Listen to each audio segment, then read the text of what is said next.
Bapak Presiden yang kami hormati, Bapak Presiden telah menganugerahkan bintang Mahaputra kepada saya, yang berarti Bapak mempercayai kredibilitas dan pandangan saya mengenai politik luar negeri. Karena itu, saya juga merasa memiliki tanggung jawab moral untuk menyampaikan pesan apa adanya. Your friend is he who tells you the truth, not he who agrees with you. Sebagai sahabat lama Bapak, saya mewakili komunitas hubungan internasional dan banyak rakyat Indonesia menghimbau Presiden Prabowo untuk secara signifikan mengurangi perjalanan ke luar negeri dan tidak menganggap remeh jeritan publik mengenai hal ini. Dalam perhitungan kami, dari seluruh pemimpin dunia, Presiden Prabowo telah menjadi kepala negara yang paling sering melakukan perjalanan ke luar negeri. Semenjak menjabat menjadi presiden, 1 dari 6 hari dihabiskan beliau di luar negeri. Dan tidak heran kalau ada yang beranggapan bahwa ini tidak lazim dan di luar batas kewajaran. Dan sangat tidak mungkin dalam 18 bulan ke depan, Presiden Prabowo terus melakukan kunjungan internasional dalam frekuensi yang sama tingginya. Kunjungan kepala negara ke luar negeri memakan biaya yang besar dan bahkan sangat besar. Ini termasuk biaya rombongan tim pendahulu, biaya pesawat, biaya hotel, biaya logistik, biaya konsumsi, biaya protokoler dan pengamanan, biaya uang harian untuk seluruh delegasi dan perangkat pendamping, dan berbagai biaya lainnya.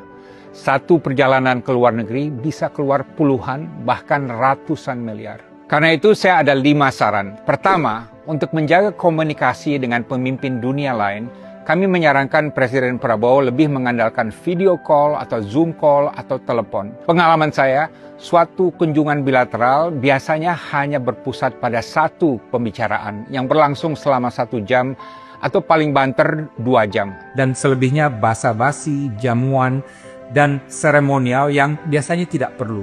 Jadi dengan satu video call yang bernilai 0 rupiah, negara praktis dapat menghemat ratusan miliar dari perjalanan ke luar negeri, dan hasilnya dari segi substansi juga kurang lebih sama.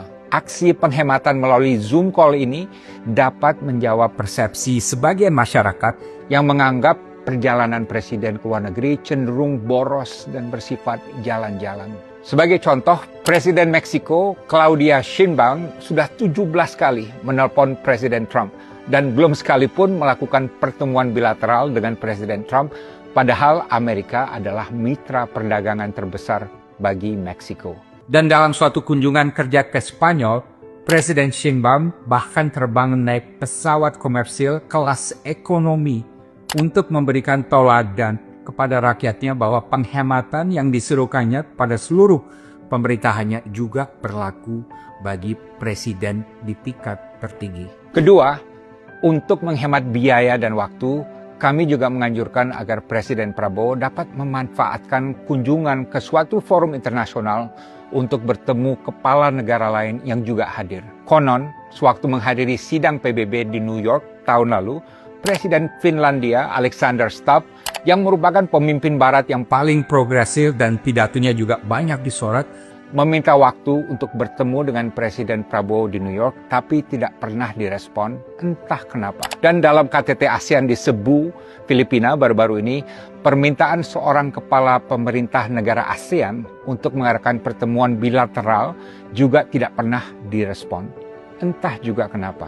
Kami menyarankan Istana menerapkan formula 1+8, yaitu dalam menghadiri forum internasional, misalnya ke Davos, atau PBB di New York, atau ASEAN, atau G20, dan lain sebagainya. Sembari menyampaikan pidato, Presiden juga bisa menerima atau bertemu paling tidak dengan 8 kepala negara lain yang juga hadir. Kenapa 8? Karena nampaknya angka 8 adalah favorit Presiden yang juga dikenal sebagai 08. Ketiga, saya juga berharap kunjungan internasional Presiden Prabowo dapat dilakukan secara profesional dan direncanakan dengan baik. Kami mengamati ada sejumlah kunjungan yang dilakukan secara spontan tanpa perencanaan dan tujuan yang jelas. Rencana kunjungan internasional Presiden secara garis besar perlu dipetakan setahun sebelumnya. Baik Seskap Teddy atau Menlu Sugiono perlu mengumumkan rencana kunjungan presiden ke suatu negara 1 bulan sebelumnya atau minimal seminggu sebelum hari H.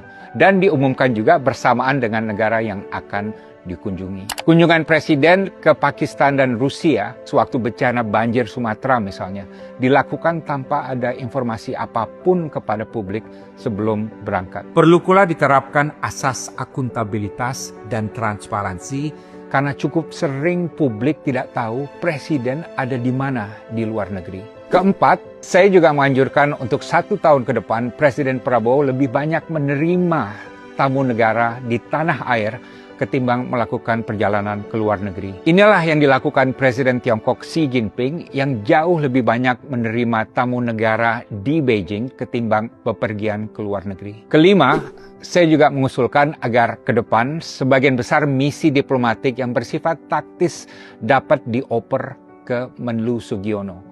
Ini juga akan menghemat biaya karena biaya perjalanan Menlu mungkin hanya didampingi oleh 3 orang staf akan jauh lebih hemat dari biaya perjalanan Presiden dan hasilnya dari segi substansi juga kurang lebih akan sama. Namun di sini Menlu Sugiono harus melepaskan diri sebagai bagian dari entourage Presiden yang harus selalu berada di samping Presiden. Ingat, Menlu Hasan Wirayuda, Martinata Legawa, dan Retno Marsudi semuanya tidak pernah menempatkan diri sebagai bagian dari entourage Presiden dan mereka fokus total untuk menangani politik luar negeri. Apa yang saya katakan di sini adalah penyampaian perasaan kebanyakan rakyat yang murni dari nurani mereka. Silakan cek. Dalam suasana yang serba prihatin dan was-was akibat gejolak dunia, rakyat Indonesia tidak lagi terpukau dengan kemegahan protokoler dalam dunia diplomasi. Saya yakin sekali ini. Rakyat mengharapkan pemimpin mereka bisa menunjukkan kepekaan dan kepatutan dalam melakukan perjalanan ke luar negeri. Saya Dino Patijala, speak truth to power, speak truth to the people, wisdom without fear.